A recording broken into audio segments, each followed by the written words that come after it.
mwakoze cyane kwitabira ubutumire nk'uko dusanzwe dufatanya mu kazi ka buri munsi ko kurwanya ibyaha, ko kwigisha abantu uburyo bagomba kwitwara ndetse n'ubutumwa bw'abishora mu byaha mukadufasha kubagezaho.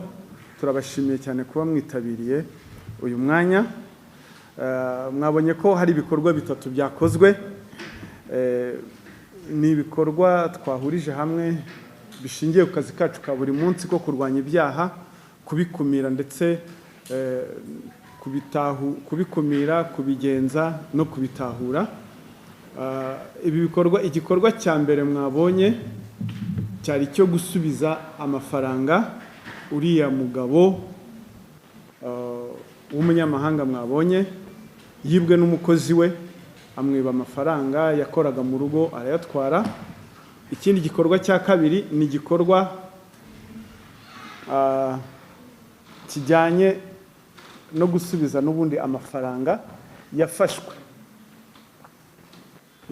ubwo hakorwaga ubujura cyangwa se escroquerie. Umuntu yaragiye kugurishwa ikibanza n'abantu batari ba nyiracyo. Ngira ngo ubushize ubwo duherukana, reka mbasabe mufunge hariya, mufunge ntihagire uwinjira cyangwa ngo asohoke, tuganire neza kuko nibyo bidufasha.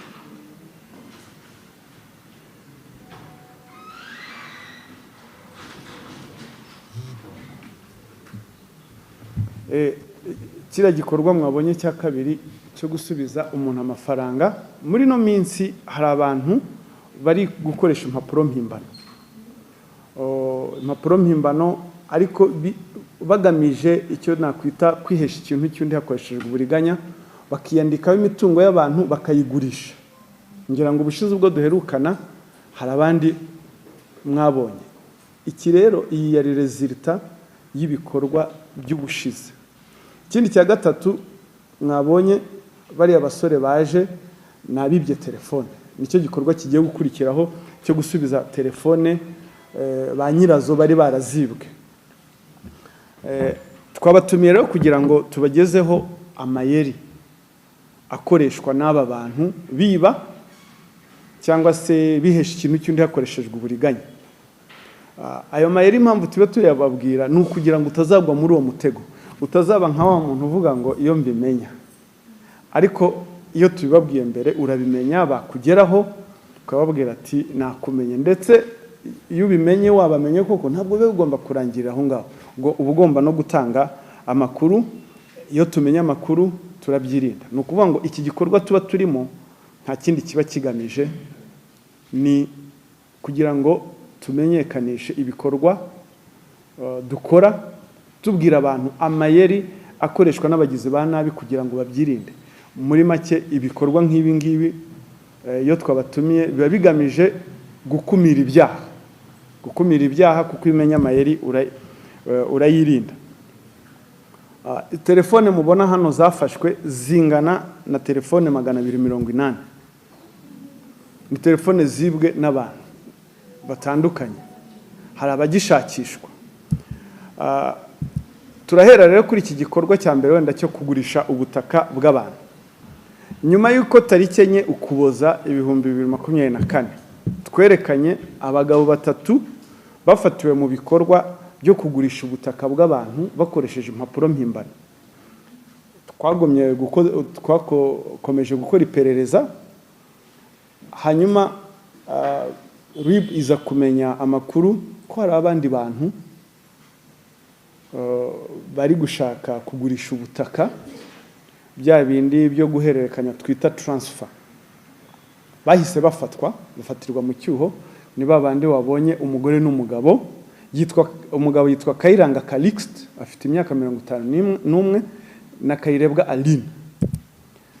Uko babikoze rero bariya nubwo babonye babiri ntabwo ari umugore n'umugabo, ariko mu bikorwa bakoraga bari bise umugore n'umugabo, bira by'ubujura. Umugabo wa Calixte Kayiranga aba hanze mu Burayi. Uyu mugore rero mwabonye Kayirebwa Aline niwe wigize nk'umugore wa Calixte, bafata indangamuntu y'umugore w'isezerano wa Kayiranga Calixte bashyiraho ifoto ya Kayirebwa Aline nk'indangamuntu.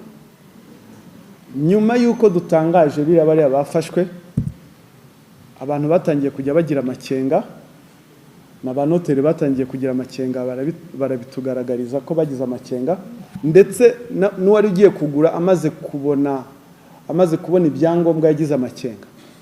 Rero aho ngaho RIB yahise igoboka irabafata, ibafatira mu cyuho, ifatira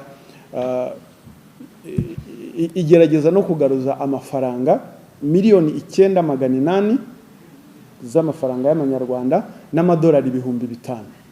Uriya mugabo niyo atwaye. Ku mafaranga miliyoni 24 yagombaga kugurwa cya kibanza bari bumvikanye.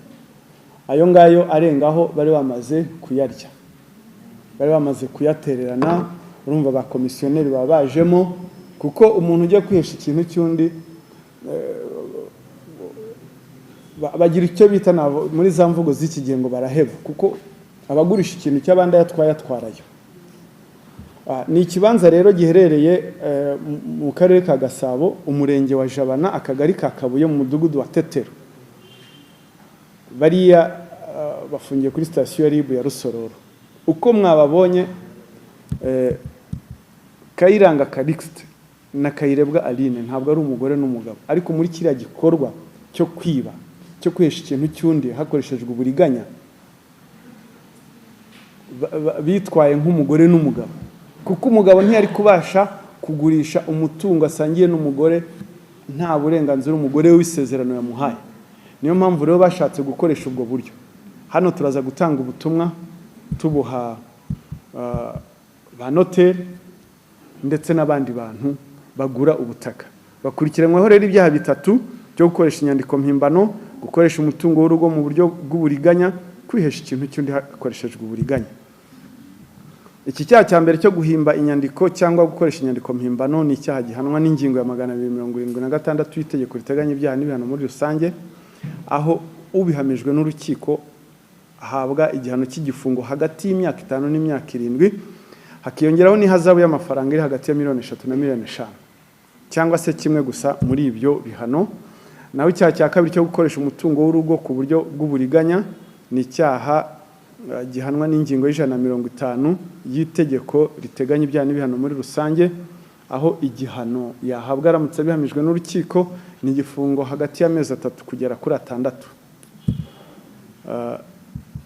Ubutumwa rero dutanga, ubutumwa bwa mbere turabuha ba noteri b'ubutaka cyangwa se ba noteri bigenga. Turashima ko ubutumwa twatanze ubushize hari ababwumvise, hakaba hari abantu nk'aba ngaba babashijwe gufatwa, ariko noneho turagumya kubabwira ngo mugire amakenga ba noteri abigenga, ari ab'ubutaka n'abatari ab'ubutaka.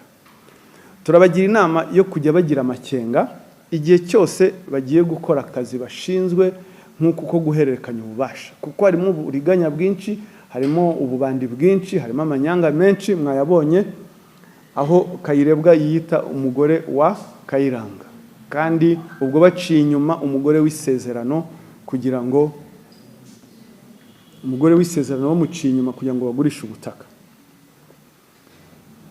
Ayo makenga turabasaba kuyitondera, aho bagize dute bagasubira inyuma, bakabanza bakaverifiya neza, bakabyitaho ibyangombwa umuntu agiye gutanga, ugurisha ndetse n'ugura.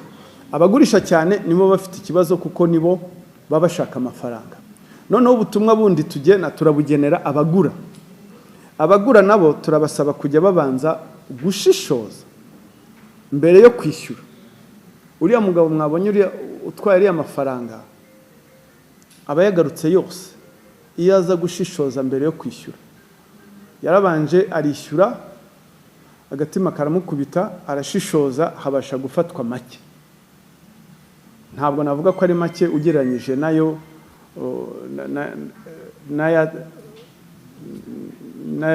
n'agaciro k'ikibanza, kuko ntabwo twavuga ko kugaruza miliyoni 9,800 n'ibihumbi 5 by'amadolari ubwo mwakora mugakuba ni hafi miliyoni 16 cyangwa zisatira 17 muri miliyoni 24 nakazi kabaka ariko nayo ngayo aba yabuze aba yagiye iyo ugize amakenga mbere yuko wishyura nta na rimwe rigomba kugucika kuko burya ifaranga riravuna murabizi mwese amafaranga aravuna ntabwo yarakwiriye kujya agenda gutyo kuko ifaranga ry'umuntu uba ugomba kuritanga ku kintu nawe ubwawe ubona ko kizakugira akamaro. Ikindi gikorwa rero nicyo uriya mugabo w'umunyamahanga mwabonye wibwa amafaranga n'umukozi wo mu rugo witwa Niyonsenga Esther, akaba yari umukozi wo mu rugo, akaba yaribye amafaranga amadolari, turayita amadolari, yibye amadolari aragenda ajya kuyahisha kuri ya mugabo we. Ni umugabo babana ariko batasezeranye. Yibye ibihumbi 2,900. Hanyuma amaze kuyiba aragenda ayabitsa uriya mugabo, ariko yose yagarutse nk'uko yayatwaye. Ayibye yose yaragarujwe uko yari ibihumbi 4 by'amadolari, ariya 2,900 niyo yahise ajya guha namwita umugabo we, hanyuma ayandi arayatwara, ariko yose tuza kuyabafatana, hafatanwa ibihumbi 4 by'amadolari n'amarupiya 3,342. Amarupiya ni Indian currency, ni amafaranga akoreshwa mu Buhinde, mu gihugu cy'Ubuhinde. Uko rero we yayibwe yose yagarujwe. Gusa ubutumwa dutanga iyo ufite amafaranga nk'aya kutayabika muri banki, ko kuyabika mu rugo wumvise ko nawe yavuze ngo yayifite mu rugo ari mu ikofi ngo yibagirwa gusiga adafunze. Ibyo nabyo ni uburangare bushyira mu kaga cyangwa ibyago byinshi amafaranga cyangwa umutungo wawe ufite. Ni byiza rero ko tugira za banki, ni byiza ko amafaranga yacu twajya tuyabika kuri za banki kuko biyarinda ibyago byinshi byo kuyiba. Ndetse ndasaba ko dutuza telefone dusishyire muri silence. Iyo uyu mugabo aza kugira amakenga amafaranga akabika kuri konti ntiyari kwibwa, agize amahirwe we agarutse yose, ariko hari igihe atagaruka yose. Kuyabika ahantu hagaragarira buri muntu wese, ndetse niko gushyira ibishuko ku muntu, temptation ku muntu runaka umukozi wo mu rugo. Gusa ntabwo niba bagushyize amafaranga imbere biguha nawe uburenganzira bwo kuba wayiba, nuko nubundi murabizi ko umubaji w'imitima atayiringanije. Wowe bashobora kuyagushyira imbere ukifata, ariko undi bashobora kuyamushyira imbere ntiyifate. Bakurikiranyweho rero ibyaha bibiri, icyaha cyo kwiba gihanwa n'ingingo y'166 y'itegeko riteganya ibyaha n'ibihano muri rusange. Igihano yahabwa aramutse abihamijwe n'urukiko ni igifungo kuva ku mwaka umwe kugera ku myaka 2, akiyongeraho n'ihazabu y'amafaranga hagati ya miliyoni na miliyoni 2. Ikindi cyaha cyo guhisha ibintu bikomoka ku cyaha ni bihanwa n'ingingo ya 142 y'itegeko riteganya ibyaha n'ibihano muri rusange. Igihano yahabwa ni igifungo kuva ku mwaka umwe ariko kitarenze imyaka 2 n'amafaranga y'u Rwanda kuva kuri miliyoni 1 kugera kuri miliyoni 2. Aba mwabonye Niyonsenga Esther na Twizerimana Dieudonne yabitse amafaranga azi neza ko yibwe, ndetse agira inama n'uyu mugore ati hungira iwanyu ujye muri Ngoma aho uvuka kwa bene wanyu batazagufata. Yafatiwe Ngoma. Urumva ko n'umufatanyacyaha ni icyitso, byose ni icyitso cyujuje ibyangombwa. Abitse amafaranga azi ko yibwe, amugira inama yo guhunga. Ibyo rero turababwira ngo Abanyarwanda twari dukwiriye kugira umutima wo guhanana. Icyo uyu mugabo Twizerimana Dieudonné yagombye kuba yarabwiye umugore we kumubwira ati reka wakoze amakosa, wakoze icyaha, reka tujye kwa sobuja aya mafaranga tuyasubize. Ubu bagiye kujya mu munyururu habe n'ifanta biguriyemo. Inzego zirakora. Abakeka ko bakwiba bikarangira aho ngaho, inzego zirakora. Niko kazi ka buri munsi. Ariko nubwo dukora, noneho turasaba n'abantu ko bafatiye mbere nabo. Ubutumwa tubaha turabaha ubutumwa ko bafatiye mbere, bakaba ari bo ba mbere bicungira umutekano w'ibintu byabo. Nubwo inzego zikora, ariko nibo bagomba gufatiya mbere. Kuko uriya yagize Imana agarutse yose, hariho atagaruka yose, hariho n'atagaruka. Nubwo yafatwa ntagaruke, still ugiye mu gihombo. Ikigaragara, hariho ibyaha bikorwa kubera uburangare. Ibi byaha byose mubona hano twaberetse, harimo uburangare, harimo ubuteganye buke, harimo ubuteshuke, harimo no kutagira amakenga. Ibi byose turetse uburangare, tukagira amakenga, tukirinda kugira ubuteshuke buke cyangwa kudashishoza, ibi ni ibyaha byacika hano muri iki gihugu. Ngira ngo ibi bintu byo kugura ibibanza n'abantu bahimbye ibyangombwa byari bikwiriye gushira. Kuki ugomba gutanga amafaranga miliyoni 10, 20, 30, 40, ukayatanga gutyo utabanje gushishoza? Harimo kutagira amakenga.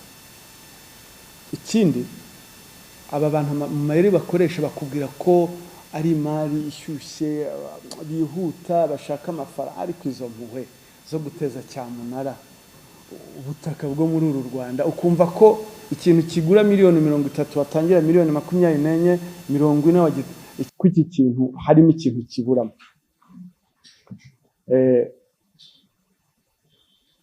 Nyuma rero twajya ku gikorwa cy'izi telefone mubona. Izi telefone zafashwe nyuma yo kwakira ibirego bitandukanye by'abantu batandukanye byo kwibwa telefone.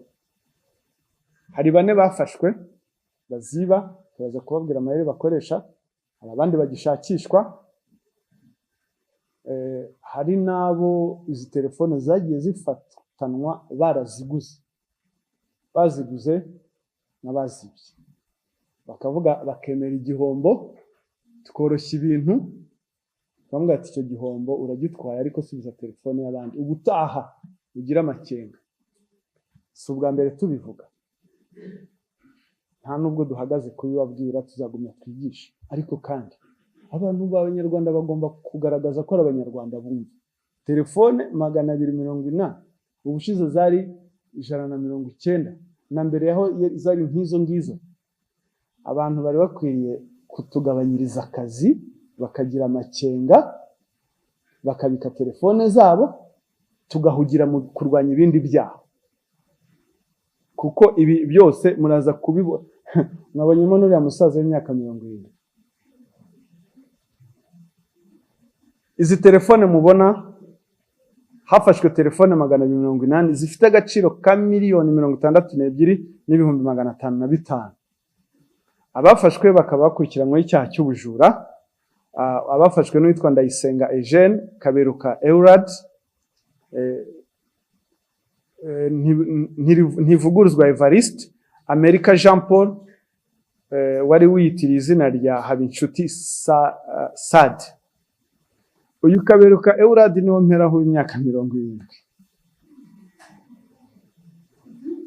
Mwamubonye uriya musaza, biratangaje gusaza uri mu byaha nk'ibi ngibi byo kwiba telefone. Urabona ukuntu yaratuje, yinjira muri telefone mu iduka, ari hamwe n'abandi basore, akajijisha umuntu ugurisha, akamubwira ati mpereza kiriya kintu, nk'iki ngiki, utoya timpereza kiriya. Bigasaba undi ugurisha kurira.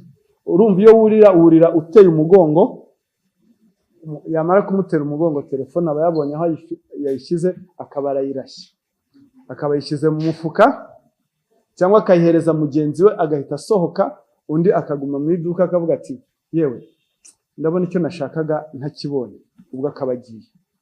Binjira ari abantu 2 cyangwa 3. Biratangaza buriya niyo hari n'igihe yinjira mu iduka yareba akabona telefone yawe atazi aho wayishyize, akakwibarisha ati sinisangapi, ugakuramo telefone ukareba, yangiza agahita kujisha akakubwira amanurira biriya telefone ukabura yirambitse, akabarayirashye, akabihereje mugenzi we w'inyuma, wagasigara akujijisha ngo ibyo ashaka, ibikoresho, ibicuruzwa ashaka ntari kubibona. Ayo nama yari agenda akorwa n'abantu batandukanye. Bafungiye kuri station ya RIB ya Nyarugenge na Remera. Ayo mayeri amwe nari maze kubabwira. Andi mayeri kwizeza abantu akazi. Hari abizezwa akazi, muri mwe ndakeka hari abo ndi kuvuga mukiyumva. Abandi kuvuga mukiyumva kavuga ati hariya narajijwe, tubwenge buza nyuma. Ibyo byose tugira ngo tubakangurire. Umuntu yizezwa akazi, bakamuhamagara, bakamubwira ngo ubwo umwe babakorana ari nk'abantu nka 3.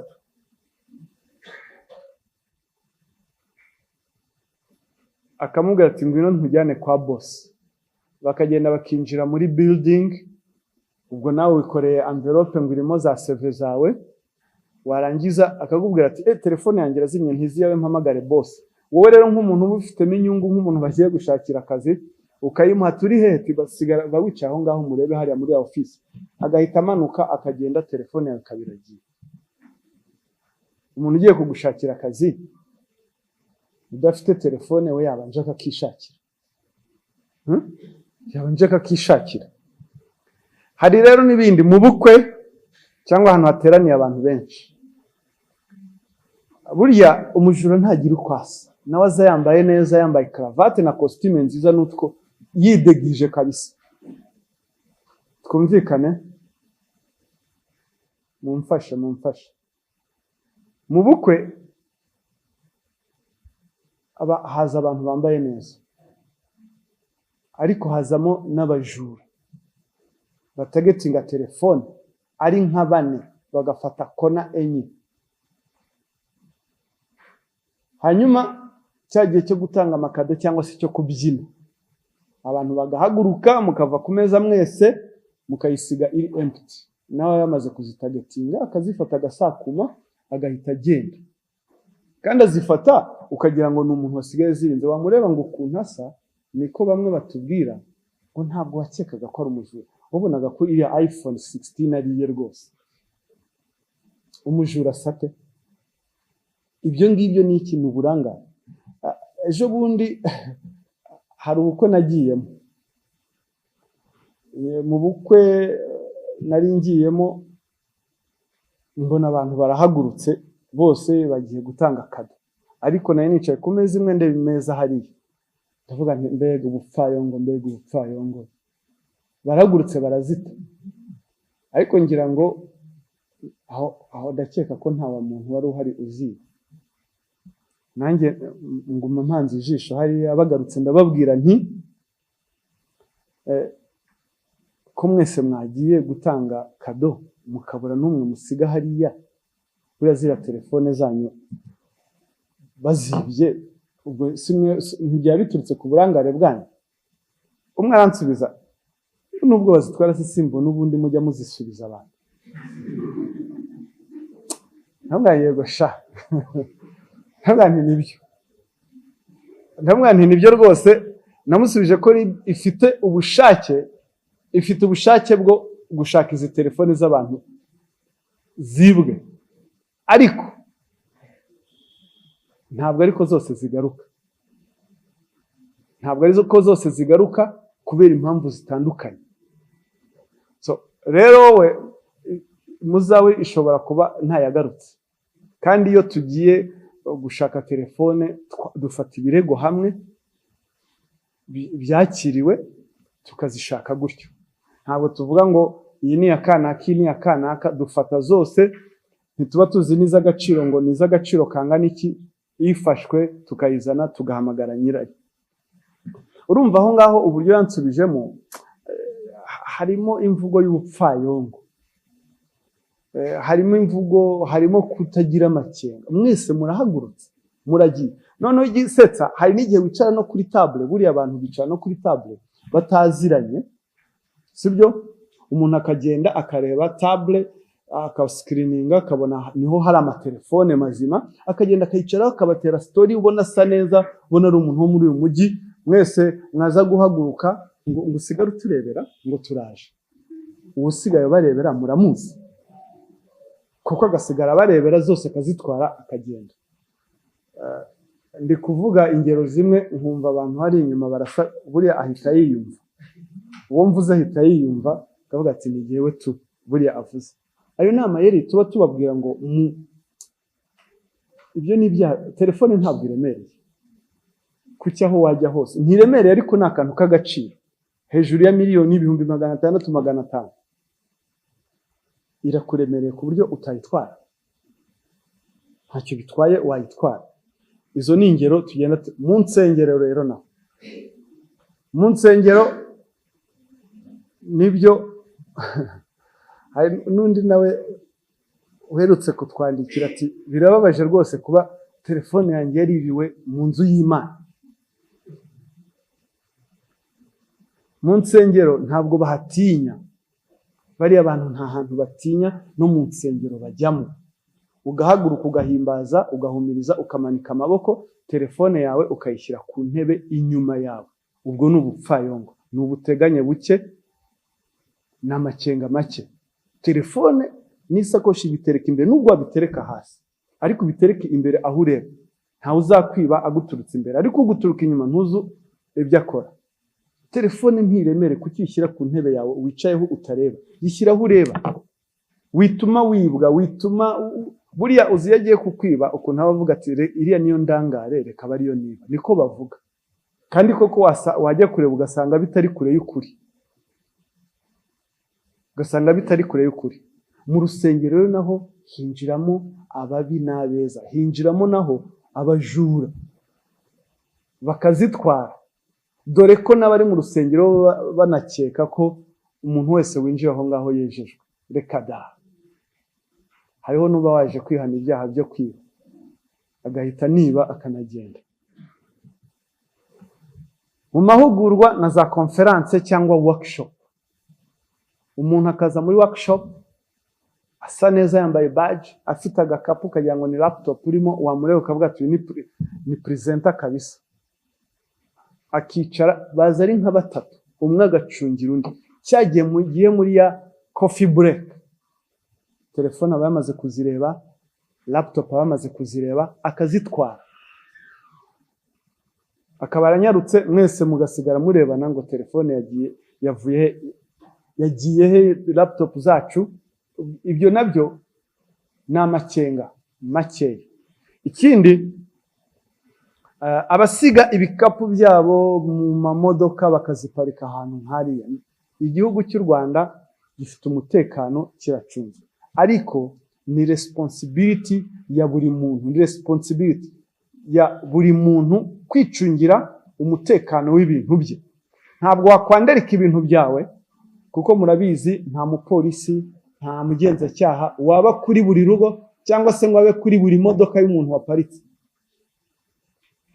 Rero abatwumva turabasaba ko usibye no kuba imodoka yawe ishyira mu kaga kuba yamenwa kubera cya gikapu, kuko bashakamo ya telefone, urumva iyo bakumeneye imodoka bakagutwara n'ibintu ubuhombye kabiri.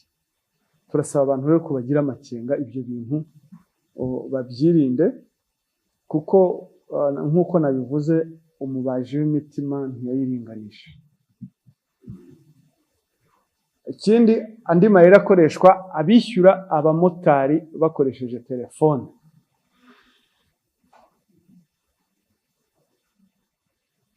Iyo ugeze aho ujya, ubundi turabagira inama ko mbere yo kuva kuri moto wagombye kuba mwajya kugeraho mujya bamaze kumwishyura, kuko uri mu mugongo we.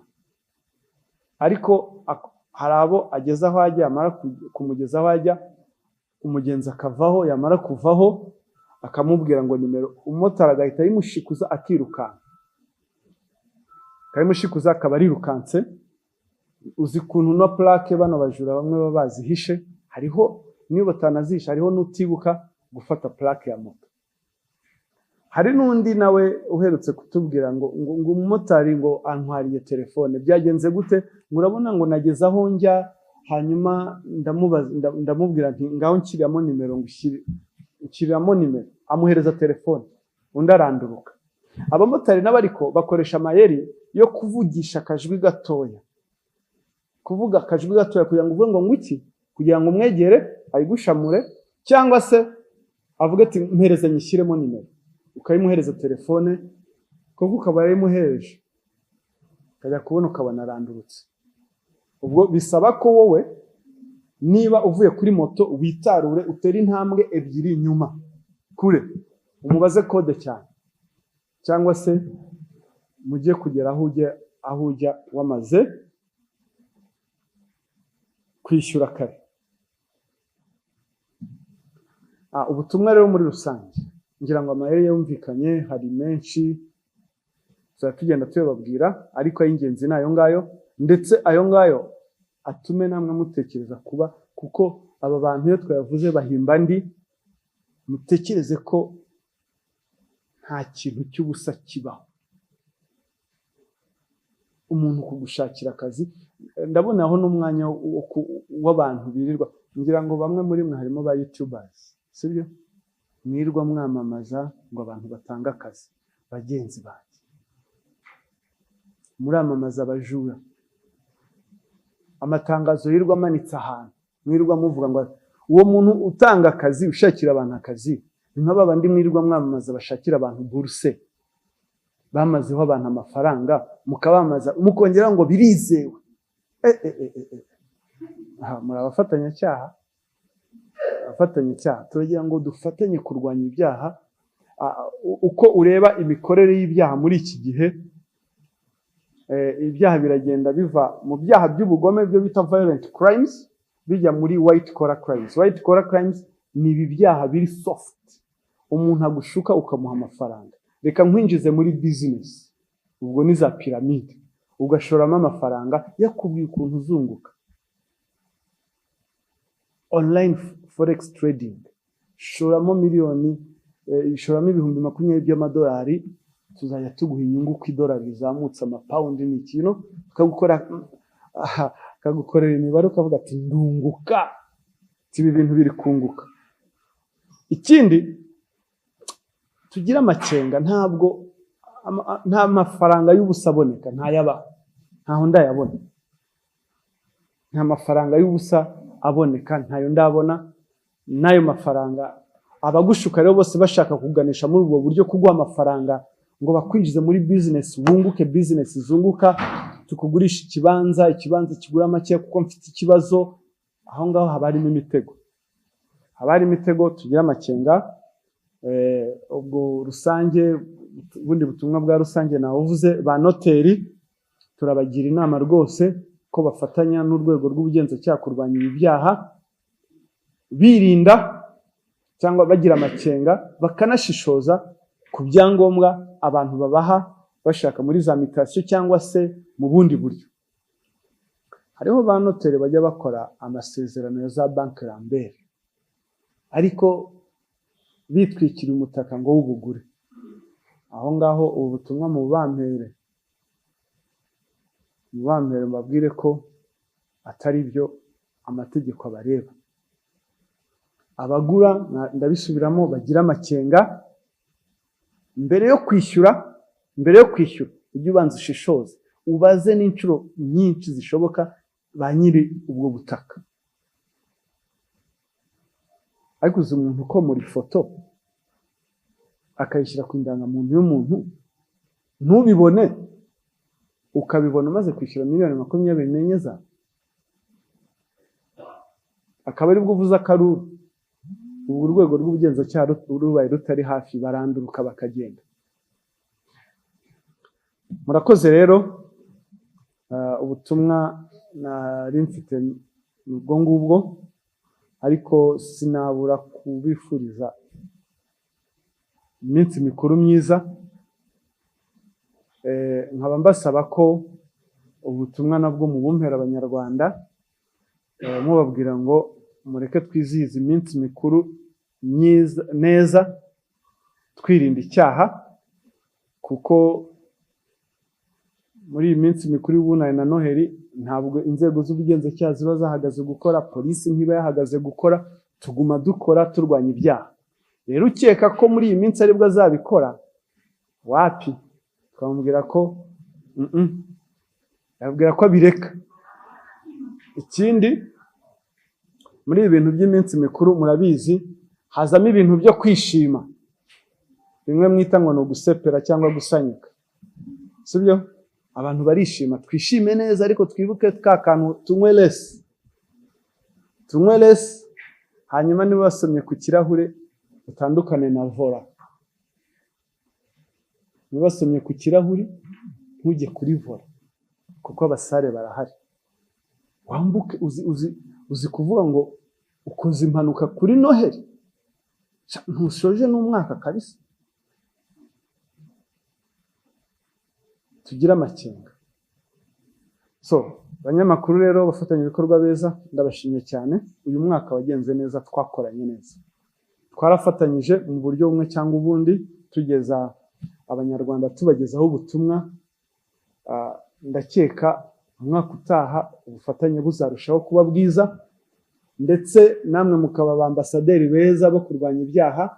Muri mwe ntihagire abagaragaramo ibyaha, kuko iyo waje hano kenshi wumvise uburyo ibyaha bikorwa, uba wagize amahirwe yo kuba uburirwa, cyangwa se uba wagize amahirwe yo kumva amayeri akoreshwa. Ntabwo muba agomba kugwa muri uwo mutego, we ntugomba kubamo. Uyu mwaka wagenze neza cyane, twakoranye neza. Ndakeka ko n'ubutaha tuzakomeza gukorana neza kurushaho, twese kubw'ineza ya rubanda. Murakoze cyane.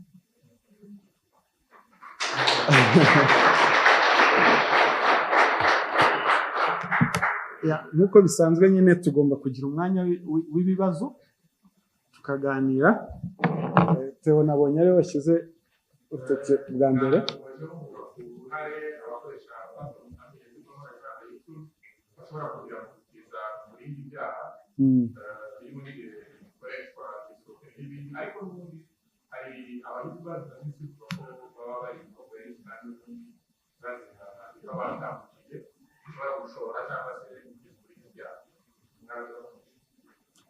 Theo, urakoze cyane. Icyo kibazo nari nizeye neza ko muri bukimbaze, ariko ntabwo nateguye igisubizo uyu munsi, kuko practice igisubizo ndagifite, ariko sinagiteguye uyu munsi kubera impamvu yihe.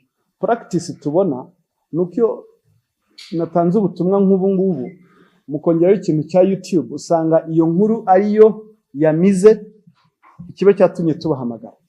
Reka tuzabigira undi munsi. Murabizi n'ubushize narabibabwiye, nimumara gutangaza iyi nkuru, izi nkuru n'aya mayeri uko nabibabwiye, icyo turagikurikiraho rwose.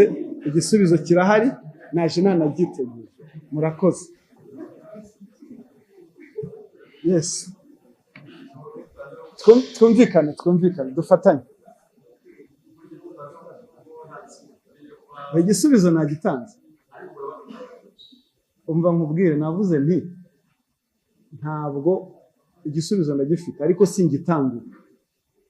Ubu n'ubundi ibyo nibyo mugiye kugenda mukate, mushyireho ya mayimaje, usange biramira inkuru.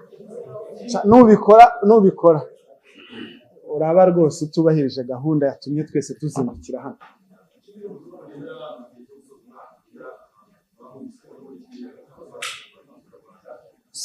Umva,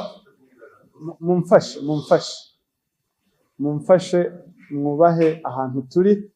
Hano turi ku cyicaro gikuru cya RIB cy'ubugenzacyaha. Ntabwo ari byiza ngo umuntu abwire undi ngo ceceka, sibyo? Ntimumforce ko mbisubiramo. Iyo abajije twese, reka twumve. Urakoze.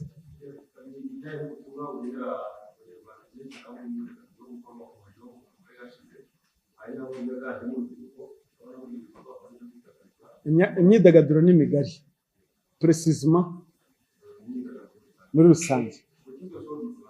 Okay. Urakoze cyane. Kwidagadura ni ngombwa kandi ni byiza mu buzima, bitera akanyamuneza, sibyo? Ariko nanone biba byiza kurusha iyo twidagaduye mu buryo bwiza budasiga dukoze icyaha bikarangira tugiye gukurikiranwa. Twidagadure neza. Urabona, ngira ngo hari ibitaramo byinshi cyane. Mu bitaramo nk'ibi ngibi bibaho, hari igihe usanga abantu practice dufite. Hari abacuruza amatike bakayiba, hari abajya mu bitaramo bakiba, hari abajya mu bitaramo bagakora ibitera soni. Namwe ba YouTubers mukabafasha kubikwirakwiza. Ndabasaba ko nihazagira ujya mu gitaramo agakora ibitera soni, uzafata iyo foto uyinyohereze, apana kuyipostinga ngo nawe uyitwikishe, kuko ubwo ngubwo uzaba uri gukwirakwiza ibitera soni. Uzayinyohereze niba wumva ko ari icyaha yakoze cyo gukurikirana. Ariko bya bindi ukubita kuri X yawe cyangwa kuri TikTok ngo mwabibonye se, ngo nk'aba ngaba ngo twisanze hano dute. Sibyo? Za mvugo mukoresha, sibyo? So, twidagadure neza tuzirikana ko tugomba kwidagadura, twirinda ibyaha. Kwidagadura ntabwo bivuga kugira amakenga make cyangwa se kutita ku byawe, ugomba kubirinda. Kwidagadura ntibivuga ko ugomba kunywa nkaho ejo hadahari, ugasanga umuntu yaryamye mu muhanda ugatangira gukurikiranwaho icyaha cyo gusinda mu ruhame. Sibyo ko no gusinda si umuco mwiza. Iyo babwiye ngo tunywe lese, ni lese nyine, ariko hariho abantu bavuga ngo lese yanjye siyo yawe, ngo lese y'inzovu siyo y'imparage. Ibyo ngibyo bavuze lese ni ikintu cyose gituma udashobora gusinda. Urakoze cyane. Ariko ntabwo wivuza aho uturutse. Yego, urakoze cyiza.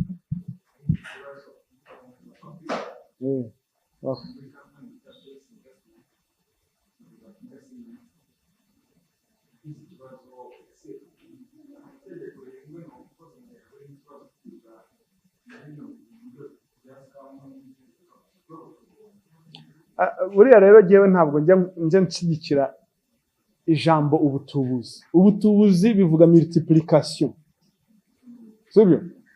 Iyo ni amayeri bakoresha ngo ndagutuburira. Nawe rero hariho n'abaza gutanga ikirego ngo yantuburiye. So niba yagutuburiye se urarega iki? Amashusho ki?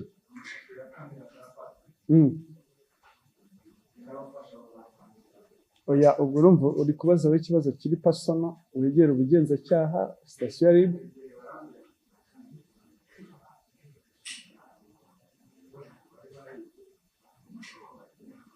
Shima Imana ko telefone bayibonye. Sibyo, ni byiza telefone bayibonye, ubwo naho ngaho duhera n'ubundi dukurikirana n'ibyo byaha bindi.